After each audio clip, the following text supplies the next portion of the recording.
दोस्तों, आज के हिंदी रीडिंग के इस वीडियो में आपके साथ शेयर कर रही हूँ मास्टर भगवान दास की कहानी प्लेग की चुड़ैल का पहला हिस्सा।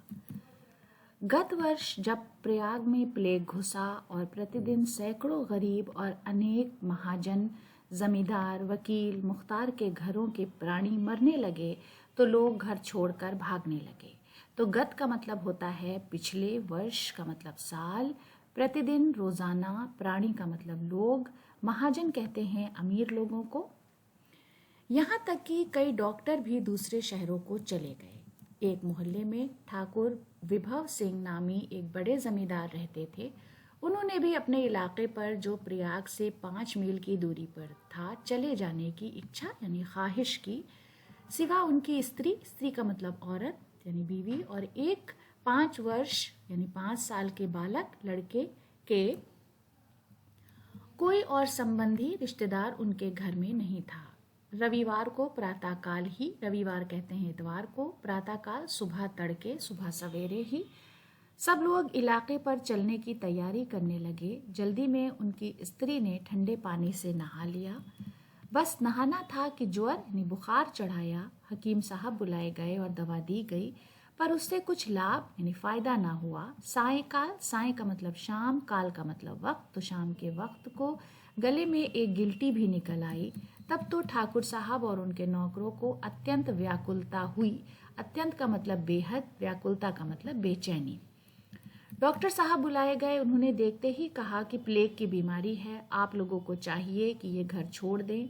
ये कहकर वो चले गए। अब ठाकुर साहब बड़े असमंजस यानी पसोपेश में पड़े। ना तो उनसे वहां रहते ही बनता था, ना छोड़ के जाते ही बनता था। वो मन यानी दिल में सोचने लगे, यदि यहाँ मेरे ठहरने से बहू जी को कुछ लाभ यानी फायदा हो तो मैं अपनी जान भी खतरे में डालूं, परंतु मगर इस बीमारी में दवा तो कुछ काम ही नहीं करती, फिर मैं यहाँ ठहर कर अपने प्राण क्यों खोऊं। प्राण का मतलब जान।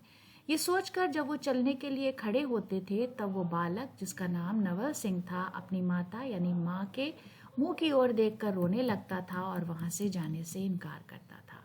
ठाकुर साहब भी प्रेम यानी मोहब्बत के कारण वजह मूक खामोश अवस्था हालत को प्राप्त हो जाते और विवश मजबूर होकर बैठ रहते थे। ठाकुर साहब तो बड़े सहृदय सज्जन पुरुष थे। सहृदय का मतलब दिल से, सज्जन का मतलब शरीफ, पुरुष का मतलब आदमी। फिर इस समय, इस वक्त उन्होंने ऐसी निष्ठुरता यानी सख्ती क्यों दिखलाई, इसका कोई कारण अवश्य जरूर था, परंतु उन्होंने उस समय उसे किसी को नहीं बतलाया। हाँ, वो बार बार यही कहते थे कि स्त्री का प्राण तो जा ही रहा है, इसके साथ मेरा भी प्राण जावे तो कुछ हानि, कुछ नुकसान नहीं, पर मैं ये चाहता हूँ कि मेरा पुत्र बेटा तो बचा रहे, मेरा कल तो नालुप्त गायब हो जावे। पर वो बेचारा बालक इन बातों को क्या समझता था। वो तो मातृभक्ति, माँ की मोहब्बत के बंधन में ऐसा बंधा था कि रात भर अपनी माता के पास बैठा रोता रहा। जब प्रातःकाल हुआ और ठकुराइन जी को कुछ चेत यानी होश हुआ, तो उन्होंने आंखों में आंसू भर के कहा, बेटा नवल सिंह, तुम शोक मत करो, रंज मत करो, तुम किसी दूसरे मकान में चले जाओ, मैं अच्छी होकर शीघ्र ही यानी जल्दी ही तुम्हारे पास आ जाऊंगी।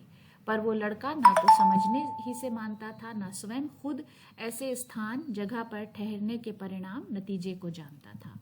बहू जी तो ये कहकर फिर अचेत यानी बेहोश हो गई, पर बालक वहीं बैठा सिसक सिसक कर रोता रहा।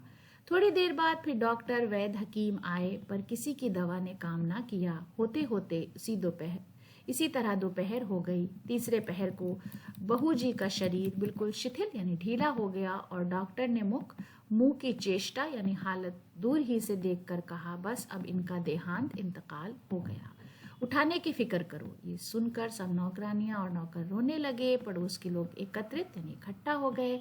सबके मुख से यही बात सुन पड़ती थी, अरे क्या निर्दयी काल ने, निर्दयी का मतलब जालिम, काल का मतलब वक्त, इस अबला यानी कमजोर का प्राण ले ही डाला। क्या इसकी सुंदरता और सहृदयता यानी खूबसूरती और मासूमियत और अपूर्व पतिव्रत धर्म यानी बेहद शौहर परस्ती धर्म, मजहब का, आस्था का भी कुछ असर उस पर नहीं हुआ?